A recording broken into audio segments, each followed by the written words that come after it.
Nagsisimula ang kwento sa isang mag-asawang umaakyat sa matarik na bahagi ng bundok para sa isang rock climbing expedition. Ngunit ang babaeng si Sasha ay patuloy na nadudulas mula sa parehong lugar, hindi niya ito kayang lagpasan kahit ilang beses niya itong subukan.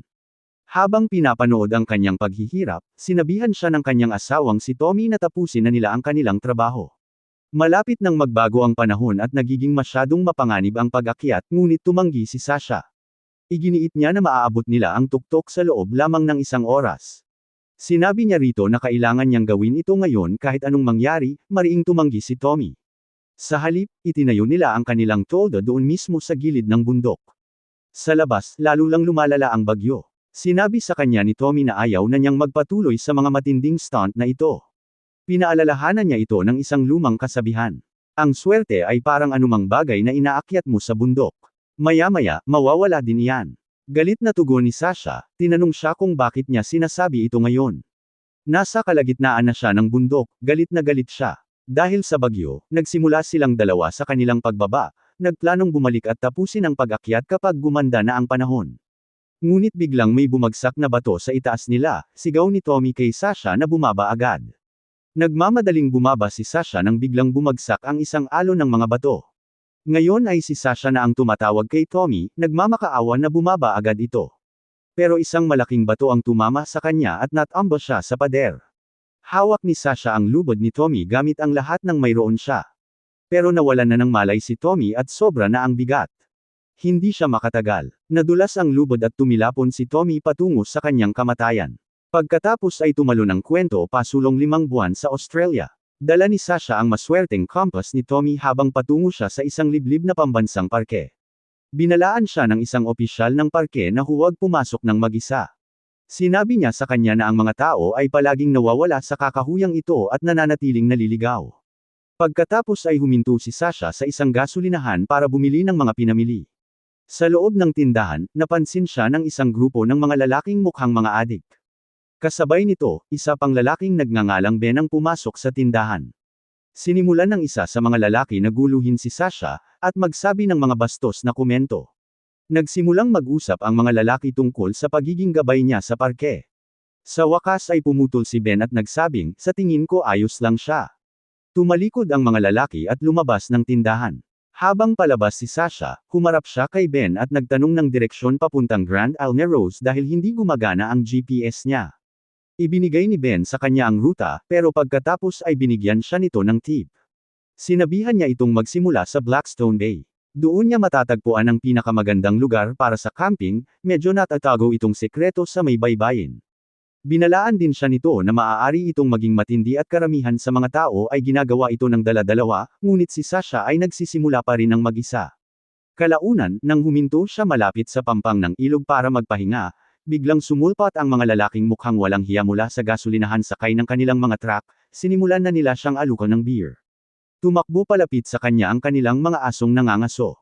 Ang mga lalaki ay nangangaso at nakahuli ng husa, patuloy silang nakatitig sa kanya. Mabilis siyang naglakad papunta sa van niya at pumasok sa loob. Lumapit ang isa sa mga lalaki at kumatok sa bintana niya para palabasin siya, pero nanatiling tahimik at walang imik si Sasha. Matagal na nanatili roon ang mga lalaki. Tahimik lang na nakaupo si Sasha sa van niya, hinihintay ang pag-alis ng mga ito. Kinabukasan, sumakay si Sasha ng kayak papunta sa ilog at nagsimulang mag-rafting sa marahas na agos. Ang mga alon ay humahampas sa paligid niya, malakas at mabilis. Pero gustong-gusto ni Sasha ang bawat segundo nito, naglalakbay siya sa masisikip at makikitid na daanan, papasok sa mas malalim na bahagi ng ilang. Kalaunan, narating niya ang isang kakaibang lugar sa daan, isang lugar na puno ng mga litrato ng iba't ibang tao. Parang isang uri ng lugar na pang-alaala. Naupo si Sasha roon at bumalik sa isip niya si Tommy. Doon niya itinatayo ang kanyang tent.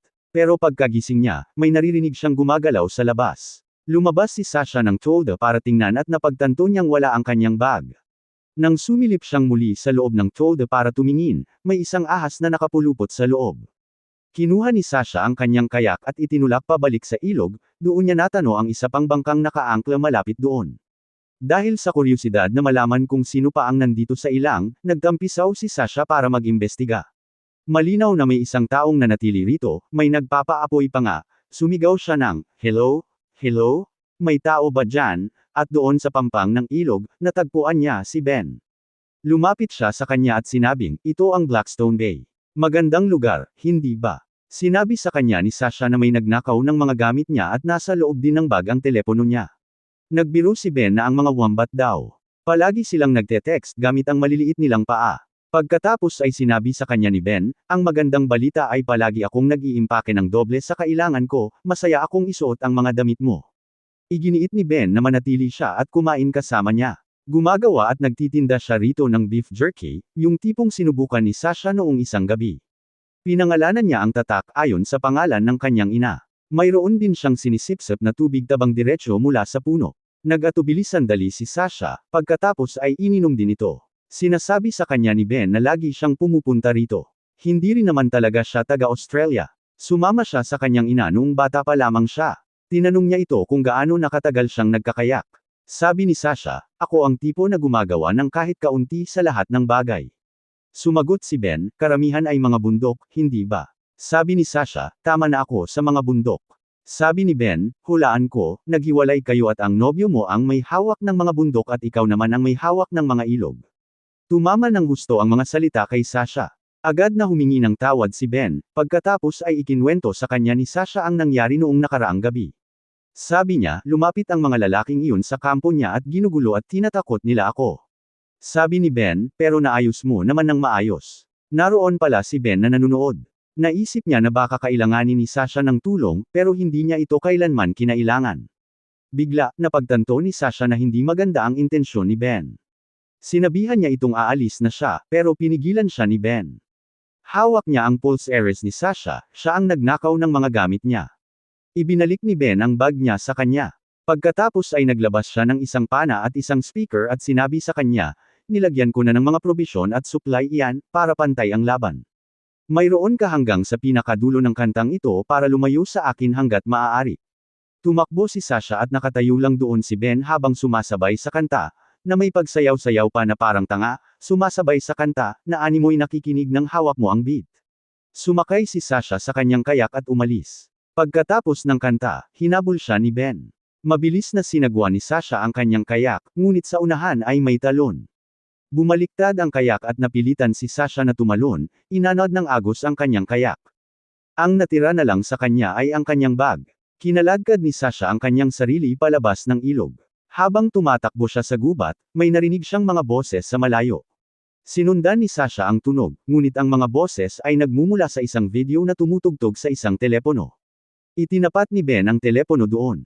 Nagpaputok siya gamit ang kanyang pana, kaya tumakbo si Sasha sa kabilang direksyon. Patuloy na nagpapaputok si Ben ng mga palaso. Tinutukan niya ito mula sa mataas na lugar, at binaril siya pababa. Isang palaso ang tumama sa kanyang bag at nadulas siya, at bumagsak pababa sa ilog, mabagsik at mabilis ang agos. Tinangay siya ng agos hanggang sa makarating siya sa isang kalmadong bangin kung saan tuluyang hamuupa ang tubig. Hinayla niya ang sarili pabalik sa lupa. May tama ng palaso sa kanyang binti at nabasag na ang telepono sa kanyang bag. Hinalungkat ni Sasha ang kanyang bag at kumain ng protein bar, nakakita rin siya ng pepper spray sa loob. Pagkatapos ay tumakbo siyang muli. Nakarating siya sa isang makitid na daanan sa bato, ngunit walang daan pasulong. Kaya nagsimulang umakyat si Sasha, hinayla ang sarili paakyat sa bato, nakarating siya sa tuktok. Inilabas niya ang kanyang binocular at nakita ang bangka ni Ben sa ibaba. Gumagalaw na ito sa gubat, diretso sa kanya. Nang tumingin muli si Sasha, nakita rin siya ni Ben. Nagtago si Sasha sa ilalim ng parehong mga bato na inakyat niya. Patuloy na naghahanap si Ben, sinusubukang makita siya, ngunit hindi niya ito makita. Nang tuluyan ng makagalaw si Ben, umakyat muli si Sasha at nagpatuloy sa pagtakbo. Nagsimula siyang tumakbo ng mabilis hanggat maaari. Inilabas niya muli ang kanyang binocular at nakita si Ben. Sa pagkakataong ito, casual na naliligo ito sa ilog, lubos na panatag, dumulas si Sasha sa tubig at tahimik na lumalangoy patungo sa kanyang bangka. Ngunit habang kinakalagan niya ang bangka, ang kanyang paa ay nasabit sa isa sa mga bitag ni Ben para sa oso. Narinig ito ni Ben at sumugod sa kanya. Hinawakan niya si Sasha at hinayla ito palapit sa kanya, ngunit sinabuyan ni Sasha ng pepper spray ang mukha nito. Dumuko si Ben, hinugasan ang kanyang mga mata sa tubig. Pagkatapos ay itinutok niya ang kanyang pana diretso sa kanya at sinabihan siyang itapon ang pepper spray. Matapos niya itong itapon, binuksan ni Ben ang bitag ng oso at pinakawalan ang kanyang binti. Tinanong siya ni Sasha, naglalaro ka ba? Sabi ni Ben, isang ritual lang iyon. Itinali niya si Sasha sa isang puno, pagkatapos ay bumalik siya at mas hinigpitan ang mga lubad, sinabihan siyang ipaalam sa kanya kapag hindi na matiis ang sakit. Kinabukasan, isinakay niya ito sa bangka at umalis sa ilog. Sinabi ni Ben sa kanya, nakuha ko ang pangalan mo sa rehistro at naghanap ako ng kaunti. Alam na ni Ben ang lahat tungkol sa nangyari kay Tommy. Sabi niya, si Tommy ay lubos na may karanasan, kaya ang pangyayaring ito ay walang katuturan. Habang nagsasalita siya, tahimik na sinusubukan ni Sasha na humawak ng kawit, nakahiga malapit sa kanyang paanan. Tinanong siya ni Ben, kumusta naman ang libing? Mainit ba o malamig? Sabi ni Sasha na siya ay na-cremate, nalaman na ni Ben. Nandito si Sasha para ikalat ang abo ni Tommy, galing Australia si Tommy. Noon lang, inabot ni Sasha ang bakal na kawit, ngunit nasalo siya ni Ben at inihagis palabas ng bangka. Nakatali pa rin si Sasha sa bangka gamit ang lubad, kaya siya ay hinayla pabalik dito. Diniretso ng abnormal na si Ben ang bangka sa pinakamalakas na agos. Hinayla si Sasha sa likuran, paulit-ulit na lumubog, nalulunod sa marahas na agos, hinayla siya ni Ben papasok sa malalim na bahagi ng gubat. Sinabihan niya itong magsuot ng harness dahil kailangan nilang bumaba mula rito, magkasama silang bumaba. Isa ito sa mga sikretong lugar ni Ben. Habang palalim sila, nagsimulang mabuwal si Sasha dahil sa isang nakakapangilabot na amoy. Sa unahan nila, may mga bangkay na nakasabit sa bukas na lugar. Sinabi sa kanya ni Ben na may mga katutubong tribo na nagsasabing para makuha ang espiritu ng iyong biktima, kailangan mong kainin ang atay nito. Ang pamilya Carter mula sa naunang video ay nakasabit dito na animoy karne ng baboy. Ang beef jerky na ibinebenta ni Ben ay gawa sa mga katawang tao na ito. At ngayon ang susunod niyang papatayin ay si Sasha. Plano ni Ben na kainin ang atay nito at hulihin ang kanyang espiritu. Tinanong siya ni Ben, sa tingin mo ba may problema ako? Sumagot si Sasha, sa tingin ko ay sinaktan ka ng mga tao at ginawan ka nila ng masama at labis akong nakikiramay sa nangyari sa iyo. Bilang tugon, binawi ni Ben ang kanyang mga labi at ipinakita sa kanya ang kanyang tunay na mga ngipin na parang mga hayop. Pagkatapos ay bigla siyang tumakbo at nawala, tinawag siya ni Sasha, agad na bumalik si Ben. Hinayla niya siya palapit at itinali tulad ng iba. Ipinakita niya sa kanya ang kanyang gawang bahay na asin, na isang perpektong pampalapot. Tinanong siya ni Sasha tungkol sa larawan sa tabi ng kanyang kama. Ito ang ina ni Ben, sinabi ni Ben na napaka-espesyal niya dahil siya ang una. Ngayon ay lagi ko na siyang kasama, itatago rin kita sa akin, mabilis namang nag-ala Mike Tyson si Sasha, kinagat ni Sasha ang kanyang tainga ng mariin. Naputol ang alambreng humahawak sa kanya, sinubukan niyang tumakbo, ngunit sumisid si Ben sa tubig kasunod niya. Humawak siya sa isang piraso ng alambre at ikinabit ito sa kanyang sariling harness. Magkasama, pareho silang bumagsak sa talon. Halos mawala ng malay si Ben dahil sa malakas na agos. Sumabit ang kanilang alambre sa isang natumbang puno. Si Sasha ay sinubukang ihiwalay ang sarili kay Ben, ngunit para magawa ito, kailangan niyang tanggalin ang alambre mula sa troso at umakyat pabalik sa ibabaw ng tubig. Kumuha si Sasha ng bato, plano niyang ihampas ito sa bungo ni Ben, ngunit masyadong mataas ang level ng tubig at hindi niya ito maigalaw ng may sapat na lakas. Sinubukan niyang putulin ang alambre gamit ang bato, ngunit nagsimulang lumapit si Ben. Itinulak ni Sasha si Ben sa ilalim ng tubig, sinusubukang lunurin ito, ngunit lumaban si Ben. Hinawakan niya si Sasha sa lalamunan at sinimulang sakalin ito. Pagkatapos, bigla, tumigil si Ben. Binigyan nito si Sasha ng butas na kailangan niya. Kumuha siya ng bato at ibinagsak ito sa binti ni Ben, na bumali dito. Tumingin si Ben sa ibaba at nakita na ang buto sa binti nito ay tuluyang nabasag. Pareho silang malubhang nasugatan, na nakahiga lang doon buong gabi. Binasag ni Sasha ang katahimikan at sinabing, sigurado kang isa kang napakagaling na dentista. O kinain mo rin ba siya? Pagkatapos ay nagsimulang magkwento si Sasha tungkol kay Tommy. Sabi niya, noong nahulog siya, kinakaladkad niya kaming dalawa palabas ng bundok, kinailangan ko siyang bitawan. Hindi ko malalaman kung buhay pa siya o hindi. Nandoon lang ako dahil nandoon siya at ayaw na niyang magpunta roon pero hindi ako nakinig. Kinabukasan, nakatitig si Sasha sa isang napakalaking bangin sa harap nila. Ang kabilang ruta ay aabuti ng 12 araw, at hindi mabubuhay ng ganoon katagal si Ben dahil sa kanyang pinsala. Kaya, nagpa siya si Sasha na umakyat sa bangin, at silang dalawa ang kailangang gawin ito ng magkasama, ito ay isang tandem climb. Hindi kayang bumangon ni Sasha ng mag-isa. Sinabi niya sa kanya na aakyat sila ng magkasama. Sabi niya, sasabihin ko sa iyo kung paano magtali ng buhol gamit ang ilan yan para maging pampalakas para sa iyong maayos na binti, diaper harness ang tawag dyan, na siyang tanging paraan para may akyat si Ben doon. Kung wala ito, mamamatay siya kung nasaan siya ngayon. Sinabihan siya ni Sasha na tanggalin ang posos niya para matulungan niya ito. Pumayag si Ben, sabi niya, kapag narating mo na ang tuktok, palalayain kita. Pero kung susubukan mong ihulog ako, isasama kita sa impyerno. Kumapit siya kay Sasha at binalaan, huwag mong hawakan itong harness. Umakyat muna si Sasha para ikabit ang lubad sa bato para magamit ito ni Ben sa paghila sa likuran niya. Pero nang abutin niya ang sarili niyang harness, hinayla siya pabalik ni Ben. Ipinaalala niya sa kanya na huwag niyang isipin ang paghila ng kung ano. Sinabi ni Sasha sa kanya na inaayos lang niya ito. Nagsimula siyang umakyat muli, mabagal at maingat. Sumunod si Ben sa likuran niya. Habang umaakyat sila, tinanong niya siya tungkol sa pagkahulog ni Tommy. Sabi niya, mukhang lumilipad ba siya? Hindi sumagot si Sasha. Patuloy lang siya sa pag-akyat. Sa mas mataas na bahagi, may isang maliit na nakasabit na bato.